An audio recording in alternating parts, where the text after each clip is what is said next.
자, 모두들 반갑습니다. 강태공입니다. 자, 금일은 관세 전쟁을 하던 말던 우리는 조기 대선 관련주를 사야겠죠. 사실 이건 제가 이야기한 게 아니고 어제도 말씀드렸지만 실질적으로 시장에서 개인 투자자들은 그냥 경제가 어떻게 되는지 말든지 이미 조기 대선 관련 수혜주를 사고 있다라는 뉴스들이 많이 나오고 있습니다. 그래서 과연 어떤 주식을 가지고 있어야 할지에 대한 부분을 오늘 또 방송을 통해서 말씀드리도록 할 테니까 방송 전 늘 말씀드리는 여러분들의 좋아요, 구독하기, 댓글까지는 너무나 많은 힘이 된다라고 말씀을 드리면서 오늘의 방송 시작해 보도록 하겠습니다.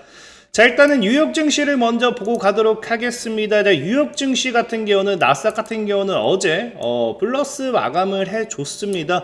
자, 플러스 마감을 해주다 보니까 굉장히 괜찮은 상황인가? 이제 좀 그래도 반등점을 잡으려고 하나라고 생각해 보실 수 있지만 사실상에 어제 진짜 나스닥 같은 경우도 굉장히 혼돈의 시장이었다. 자, 보면 알겠지만 어제도 장중에 갭으로 밀려서 마이너스 4에서 마이너스 5%까지 또 밀렸습니다. 자, 그러다가 끌어올리면서 플러스 전환됐다가 내일이 바로 하락 전환 플러스 전환, 이 하락 공방하다가 약간 상승 마무리해주긴 했는데 이런 이 시장의 흐름이 왜 나왔는지를 여러분들이 알고 가셔야 돼요. 지금 뉴욕 증시 같은 경우는 진짜 말도 안 되는 또 뉴스가 나와줬죠. 자, 지금 어제 갑자기 저녁에 속보라고 하면서 사실 관세에 대한 90일간 중단을 검토하겠다라는 또 이야기가 나왔어요. 사실 이것만 본다 하더라도 진짜 트럼프가 정신 나갔나? 이렇게 이랬다 저랬다 그러지라고 할 수도 있지만 어쨌든 실질적으로 어제 이런 뉴스들이 나오고 실제로 트럼프 대통령이 결정하려는 것을 결정할 것이다 언급하면서 증시는 갑작스럽게 급반등을 했습니다. 정말 말도 안 되게 다이렉트 엄청난 반등을 했지만 중간에 뭐 해버려요? 이것이 뭐다? 가짜 뉴스라고 바로 다이렉트로 백악관이 뭐 했습니까? 실시간으로 보고 때리자마자 다시 급락했거든요. 그러니까 지금 사실 가짜 뉴스 하나 때문에 말도 안 되는 이랬다 저랬다 말도 안 되는 미국 증시가 이럴 수 있을까라고 생각될 정도로 말도 안 되는 등하락을 보여줬고요. 실질적으로 여러분들이 뉴스 보신 분들은 아시겠지만 여기 플러스로 어제가 진짜 역대 최대 거래량이 터졌다라고 할 만큼 진짜 많은 사람들이 이 뉴스 하나에 사고 팔았다라는 겁니다. 자, 어쨌든 이런 상황 속에서 지금 뉴욕 증시가 더 괜찮아질 것인가를 놓고 보면은 어쨌든 전혀 좋아질 만한 부분은 안 나와주고 있어요. 또 여기 플러스 알파로 말도 안 되는 또 악재가 나와주는 게 뭐다? 지금 트럼프가 이런 식으로 나와버리니까 지금 이제 중국 같은 경우도 뭐 하겠다? 보복을 하겠다라는 거거든요. 그러니까 중국 같은 경우도 미국산 수입품에 동일하게 관세를 34%를 부과하겠다라는 거고 그럼 여기서 또 그나마 끝나면 다행인데 미국이 뭐 하겠다 너희 보고 보복하면은 우리는 50%의 또 추가 관세를 부과하겠다라는 거거든요. 근데 문제는 50%를 또 추가 관세를 부과했을 때는 몇 퍼센트가 된다? 중국에 부과되는 관세는 104%라는 거예요. 104%의 관세 부과가 사실상 이게 현실적으로 말이 되는 것인가 생각을 해봐야 되는 부분이긴 하지만 어쨌든 일단은 뭐 한다 104%나 부과한다라고 하니까 그냥 대충 듣기만 해도 미중 무역 전쟁이 얼마나 커질지 우리가 또 생각을 해봐야 되는 부분입니다.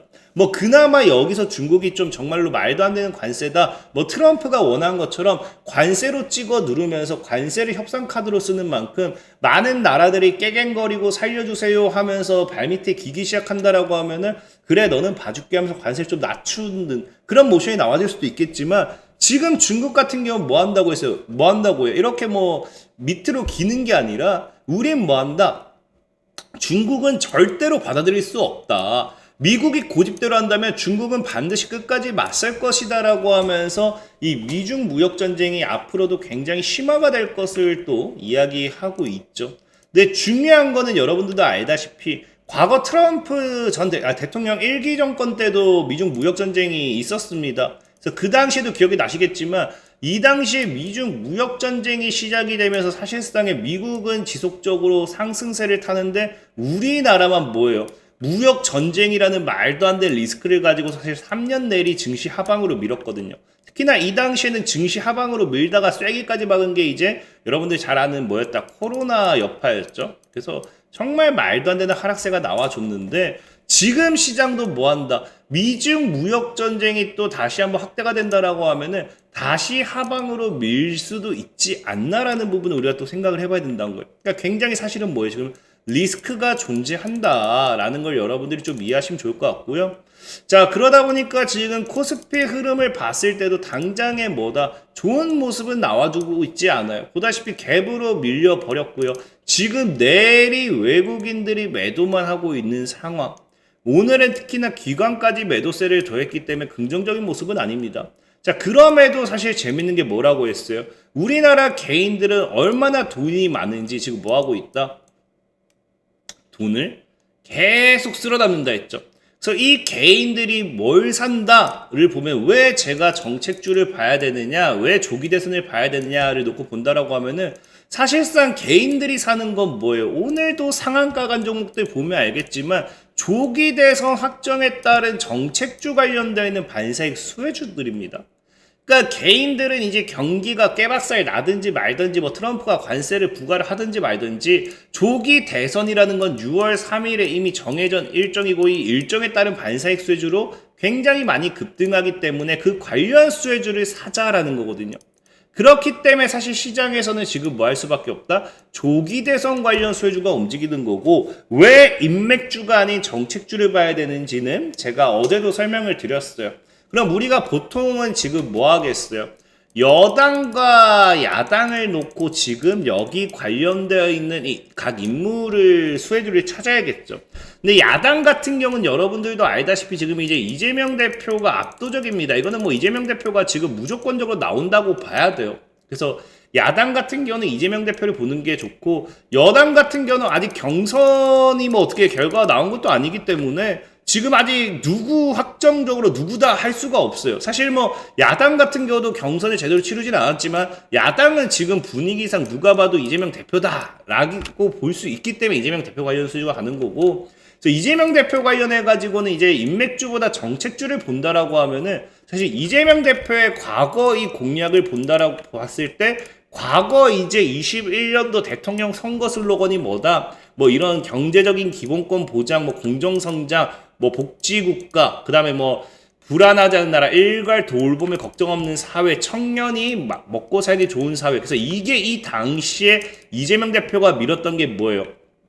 그러니까 먹고 살기 위한 기본소득을 강조하면서 지역화폐형 기본소득을 많이 강조했습니다. 그래서 사실상 이재명 대표의 가장 큰 최대 수혜주는 저는 늘 얘기하는 게 기본소득. 최근에도 이야기했잖아요. 엔비디아를 뭐 한다? 엔비디아를 지금 엔비디아 같은 기업을 만들어서 국가가 지분을 소유해서 뭐 하자? 국민이 먹고 살 수 있게, 국민이 일하지 않고도 먹고 살 수 있게 하자. 세금을 내지 않고도 먹고 살 수 있게 하자. 그 다음에 토지세를 부과해가지고 이 토지에 따른 세금으로서 세금을 충당하자. 국민이 돈을 내지 않아도 되게 하자.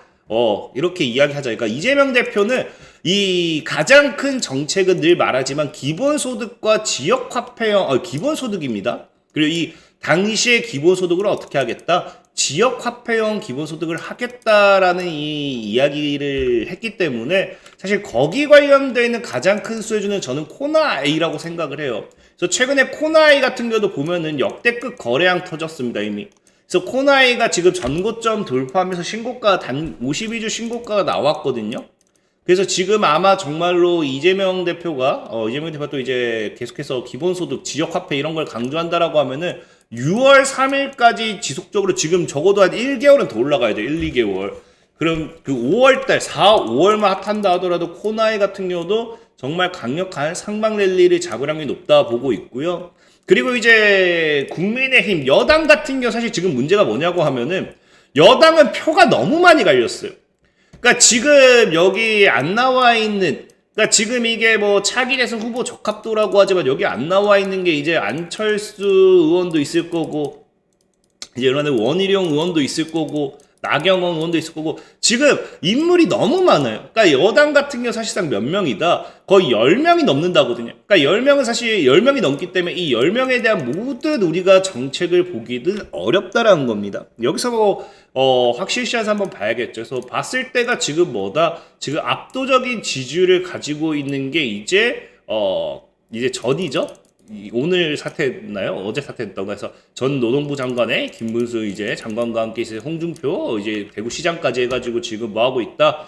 지금 지속적으로 이렇게 엄청나게 많이 나와주고 있다. 그래서 지금 사실 뭐 이쪽은 봐야겠지만 어쨌든 오세훈 서울시장 같은 경우 최근에 아마 부동산 정책을 또 실패했기 때문에 우리 아마 이번에 출마하는 거는 조금 리스크가 있지 않나 좀 생각을 하고 있고요. 자, 어쨌든 그래서 저는 이 두 인물을 본다라고 하면은 사실 김문수 전 장관 같은 경우는 이번 대선 출마가 처음이기 때문에 과거 정책이 없어요. 그래서 뭐부터 봐야 되냐?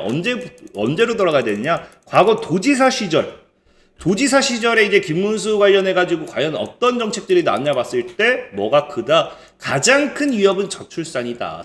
저출산율. 이때부터 비롯된 게 저출산이에요. 이게 24년도 또 뉴스긴 한데 또 이 당시 발언이 됐던 게 사람들이 애를 안 낳는 거를 비난하려고 하는데 이 당시 좀 발언이 세긴 했어요. 뭐가 셌냐?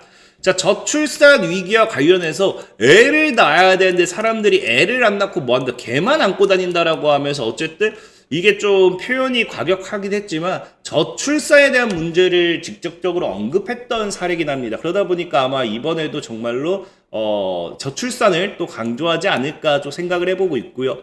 자, 그리고 이제 홍준표 이제 같은 경우도 보면은 전부터 지적했던 게 저출산에 대한 부분을 굉장히 많이 지적을 했습니다. 그래서 사실 제가 어제부터 얘기했던 게 이 저출산 관련해서는 사실 비스토스를 보는 게 좋다라고 이야기를 했었죠. 그래서 비스토스 같은 경우도 지금 자리에서 어제 뭐 소개시켜드리고 오늘 장에 약 반등이 나왔어요. 오늘 장에 한 10% 정도 반등이 나오긴 했지만 2,000원 아래로 기회를 준다라고 하면 저는 얼마든지 모아가도 괜찮다고 생각을 해요. 특히나 이제 뭐 이재명 대표도 뭐 한다. 이재명 대표도 저출산에 관련해서는 과거의 정책을 조금은 아예 않는 게 아닙니다. 그렇기 때문에 저출산 관련되어 있는 복합 모멘텀으로도 엮일 수 있기 때문에 저는 저출산 관해서는 오르지 못한 종목은 비스토스 한번 눈여겨보는 게 좋다라고 다시 한번 말씀드리면서 오늘 방송 마무리하도록 하겠습니다. 자, 지금까지 강태공이었고요. 여러분들 좋아요, 구독하기, 댓글까지는 너무나 많은 힘이 된다 말씀드리면서 자, 모두들 안녕.